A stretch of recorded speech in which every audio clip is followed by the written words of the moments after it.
السلام عليكم ورحمة الله وبركاته. دمان داودياش برنامج كان وان سو دوينيا maanta waa xalqadii labaad waxaan ka hadlaynaa qaybtii labaad ee afartii qaybood oo qofka ka hubnaa.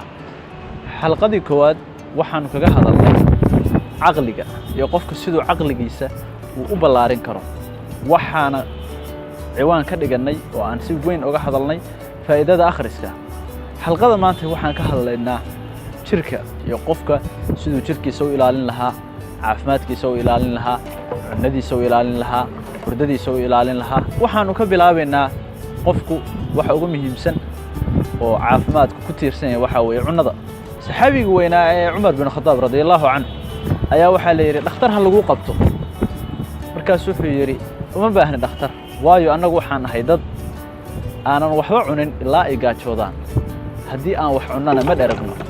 taasoo caddayn u ah in cunada badan ay tahay sabab ka mid ah sababaha xanuunada qofka bini'aadamka ku keena.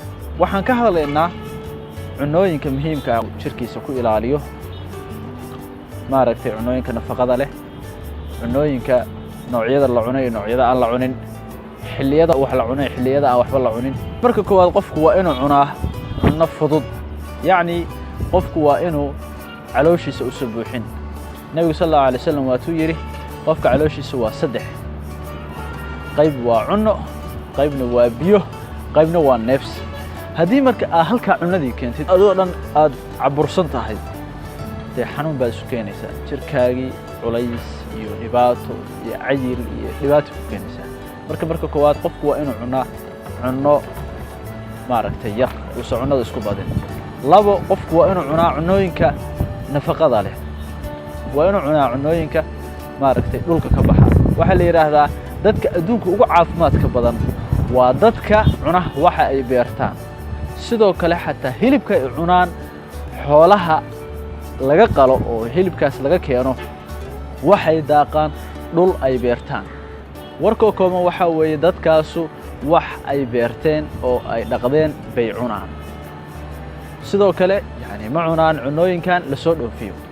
Soomaalida hadda waxa ku soo batay xanuuno aad u fara badan. waxay keentay in xanuuno aan la aqoon kansarkii waxyaabo ku soo batay. waxa keenay sababtoo ah waxa beerashadii iyo maaragtay xoolo dhaqashadii ba aad hoos ugu dhacday. marka dadku dhaqan waxay ka dhigteen in ay wax keensadaan. sidoo kale waxaan ka hadlaynaa qofku inuu waqti fiican uu seexdo. waxa la yiraahdaa daraasado badan baa jira oo kala duwan oo ka hadla hurdada, laakiin waxa ugu fiican qofku inuu seexdo waqti ku filan. habeenkii haddii uu seexdo ugu badnaan 7 saac, maalintiina 1 saac oo kale, waxay saacidaysaa qofkii inuu ahaado qof full maaragtay ah oo mar walba jirkiisu uu energy yahay, uu nasan yahay, wax soo saar badanna uu sameeyo. sidoo kale waxaa muhiim ah qofku inuu sameeyo jimicsi. jimicsigu waa very important. waqtiga hadda la joogo waxa weeye dadkii waxaa noloshooda ku badan fadhiga.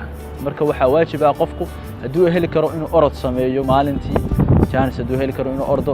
hadduusan heli karin waa in uu gym galo oo maaragtay jirkiisa uu dhiso oo maaragtay caafimaadkiisa ilaaliyo waxyaabaha uu sameeyo. haddii uusan heli karin, hadduu joogo magaalo bad leh, inuu xeebta aado oo soo dabaasho oo si fiican maaragtay exercise u soo sameeyo.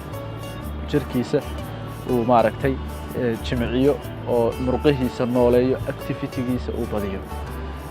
sidoo kale qofku waa inuu cabo biyo badan, waayo jirku wuxuu ka kooban yahay baa la yiraahdaa 70 iyo ka badan boqolkiiba waa biyo. sidaa daraadeed jirkaagu markasta oo biyo badan cabtid waxa cusboonaanaya unugyada jirkaagu ka kooban yahay. marka waa in biyo cabkana la badiyaa. intaas waxaa ku dhan qodobkii aan uga hadlaynay qaybtii labaad ee afartii qodob ee naftu ka koobnayd. qaybta koowaad waxay ahayd aqliga, qaybta labaadna jirka ahayd. labadii qaybood waxaa noo hartay ruuxda iyo caadifada.